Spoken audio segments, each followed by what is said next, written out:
தமிழக அரசியல்ல கடந்த 50 ஆண்டுகளா இல்லாத மிகப்பெரிய ஒரு மாற்றம் நடந்திருக்கு.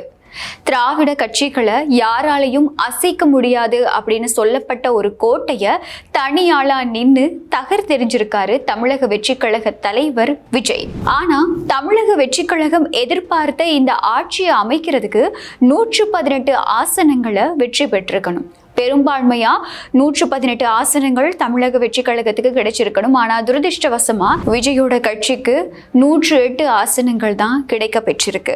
மிச்சம் இருக்கக்கூடிய இந்த 10 ஆசனங்களுக்கு விஜய் என்ன செய்ய போறாரு அப்படிங்கிற ஒரு மிகப்பெரிய கேள்வி இப்போ தமிழக அரசியல்ல ரொம்பவே பரபரப்பா பேசப்பட்டு வருது. எம்ஜிஆருக்கு அப்புறமா தமிழக அரசியலையே புரட்டி போட்டிருக்கக்கூடிய இப்படியான ஒரு தருணத்துல விஜய் அடுத்ததா யாரோட கையை பிடிக்க போறாரு?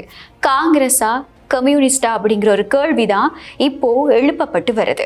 ஸ்ரீ காளிமாதா ஜோதிடம் பிரபல ஜோதிடர் பண்டித் மகாராஜா. தொழில், காதல், திருமணம், குழந்தை பாக்கியம் மற்றும் மந்திர சூனிய பிரச்சனைகளுக்கு நிரந்தர தீர்வு.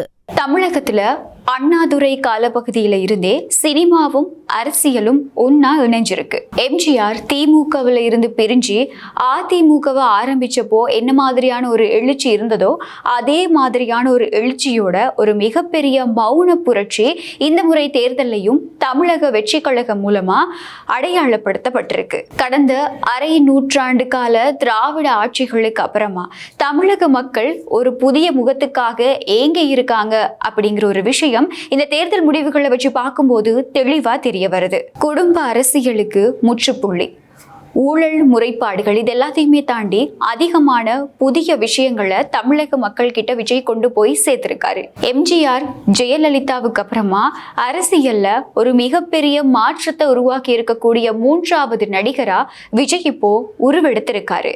தமிழக சட்டமன்ற தேர்தலில் மொத்தம் இருக்கக்கூடிய 234 தொகுதிகள்ல 118 தொகுதிகள்ல பெரும்பான்மை வெற்றி அடைஞ்சா மட்டும்தான் ஒரு கட்சியால அங்க ஆட்சி அமைக்க முடியும். ஆனா தமிழக வெற்றி கழகத்துக்கு நான் முதல்ல சொன்ன மாதிரி 108 ஆசனங்கள் தான் கிடைச்சிருக்கு. இந்த 108 ஆசனங்கள்ல தான் தமிழக வெற்றி கழகம் வெற்றி பெற்றிருக்கு. எப்பவுமே தனித்து போட்டியிடணும் அப்படின்னு நினைச்ச விஜய் இப்போ ஒரு இக்கட்டான சூழல்ல சிக்கி இருக்காரு. திமுக அதிமுகவை தவிர்த்து மற்ற கட்சிகளோட இப்போ ஆலோசனைகள்ல இறங்கி இருக்கதா இந்திய ஊடகங்கள் செய்தி வெளியிட்டு இருக்கு. இதுக்காக இன்றைய தினம் பனையூர்ல இருக்கக்கூடிய கட்சி தலைமையகத்திலையும் பல ஆலோசனை கூட்டங்கள் நடத்தப்பட்டிருக்கதாகவும் செய்திகள் வெளியாகிட்டு இருக்கு. விஜய்க்கு யாரோட ஆதரவு கிடைக்கும் அப்படிங்கிற கேள்வி எழுப்பப்படக்கூடிய பட்சத்துல இதுல முதலாவதா பதில் கிடைக்கிறது காங்கிரஸோட ஆதரவு விஜய்க்கு அதிக அளவா கிடைக்க பெறும் அப்படிங்கிற பல விஷயங்கள், பல எதிர்பார்ப்புகள் இப்போ தமிழக அரசியல் களத்துல எதிர்பார்க்கப்பட்டு வருது. இதற்கான காரணம் என்ன அப்படின்னு சொன்னா, தமிழக வெற்றி கழகம் கட்சியா ஆரம்பிக்கப்பட்டு இந்த தேர்தலுக்குள்ள வரும்போதே காங்கிரஸ் இவங்க கூட கூட்டணி அமைக்கிறதுக்கு ஒரு விருப்பத்துல இருந்தது. ஆனாலும் விஜய் தரப்புல இருந்து இதை ஏற்றுக்கொள்ளாத காரணத்தினாலையும் இறுதியில இந்த ஆலோசனைகள் தோல்வியில முடிஞ்சதுனாலையும் இவங்களுடைய கூட்டணி அப்படிங்கிற விஷயம் வெற்றி பெறல. இந்த தேர்தல்ல, அதாவது நேற்று இடம்பெற்ற தேர்தல் முடிவுகள்ல காங்கிரசுக்கு 5 தொகுதிகள்ல வெற்றிகள் கிடைக்கப்பட்டிருக்கு. இப்படியான பின்னணியில விஜய்க்கு தேவைப்படக்கூடிய மிச்சம் இருக்கக்கூடிய தொகுதிகள்ல காங்கிரஸ் தன்னோட ஆதரவு வழங்குறதுக்கான அதிக வாய்ப்புகள் இருக்கதா இப்போ தகவல்கள் வெளியாகி இருக்கு. அது மட்டும் இல்லாம ராகுல் காந்தியும் கூட விஜயோட வெற்றிக்காக அவரை தொலைபேசியில அழைத்து அவருக்கு வாழ்த்துக்களை தெரிவிச்சிருந்ததாகவும் விஜய் கூட ஒரு தொலைபேசி உரையாடல்ல ஈடுபட்டிருந்ததாகவும் நேற்றைய தினம் செய்திகள் வெளியாகி இருந்தது. ஆக மொத்தத்துல காங்கிரஸ் ஆட்சியில பங்கு அப்படிங்கிற கொள்கையை விரும்புகிற ஒரு கட்சி. இதுக்கு தமிழக வெற்றி கழகம் ஏற்றுக்கொள்ளுமா? தமிழக வெற்றி கழகம் காங்கிரஸ் கூட கூட்டணி அமைக்குமா அப்படிங்கிற ஒரு பெரிய கேள்விதான் இந்த இடத்துல எழுப்பப்பட்டிருக்கு. 2006ஆம் ஆண்டுலையும் கூட காங்கிரஸுக்கு திமுக கூட இப்படியான ஒரு கூட்டணி ஆட்சி அமைக்கிறதுக்கான வாய்ப்பு கிடைக்குது. ஆனாலும் அந்த வாய்ப்பு நழுவ விடப்படுது. இப்படியான பின்னணியில இப்போ வெளியா இருக்கக்கூடிய தேர்தல் முடிவுகளோட அடிப்படையில தமிழக வெற்றி கழகத்தோட இணைந்து காங்கிரஸ் கூட்டணி ஆட்சி அமைக்குமா? இப்போ வெளியாயிட்டு இருக்கக்கூடிய செய்திகள் எல்லாமே உண்மையாகுமா அப்படின்னு பொறுத்திருந்து பார்க்கலாம். அடுத்ததா கம்யூனிஸ்ட் கட்சிகள் சிபிஎம் மற்றும் சிபிஐ கட்சிகள் தலா 2 இடங்களை வச்சிருக்கதா இப்போ தகவல்கள் வெளியாகி இருக்கு. அது மட்டும் இல்லாம விடுதலை சிறுத்தை கட்சியும் கூட 2 இடங்களை தக்க வச்சிருக்கதாகவும் விஜய்க்கு ஆதரவு கொடுக்க போறதாகவும் பல தகவல்கள் வெளியாகி இருக்கு. மார்க்சிஸ்ட் மாநில செயலாளர் என்ன சொல்லியிருக்காரு அப்படின்னா, விஜய் தங்களுக்கு அழைப்பு விடுத்தா கலந்தாலோசிச்சு ஒரு முடிவெடுக்கிறதுக்கு நாங்க தயாரா இருக்கோம் அப்படிங்கிற ஒரு தகவலை வெளியிட்டிருக்காரு. அப்போ இப்படியான பின்னணியில இப்படியான கட்சிகள் மூலமா விஜய்க்கு ஒரு ஆதரவு கிடைக்குது அப்படிங்கிற ஒரு தகவலும் உறுதிப்படுத்தப்பட்டிருக்கு.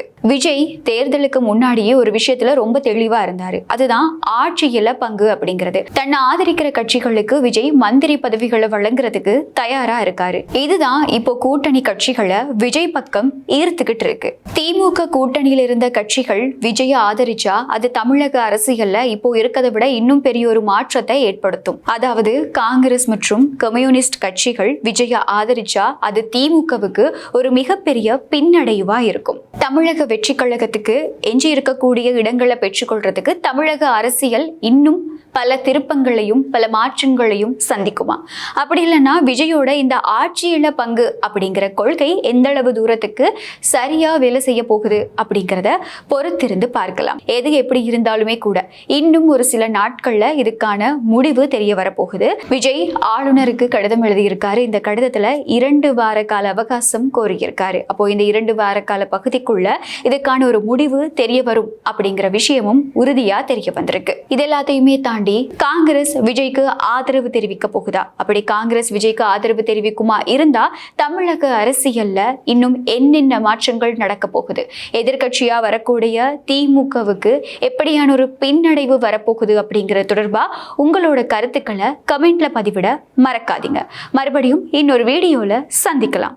ஸ்ரீ காளிமாதா ஜோதிடம் பிரபல ஜோதிடர் பண்டித் மகாராஜா. தொழில், காதல், திருமணம், குழந்தை பாக்கியம் மற்றும் மந்திர சூனிய பிரச்சனைகளுக்கு நிரந்தர தீர்வு.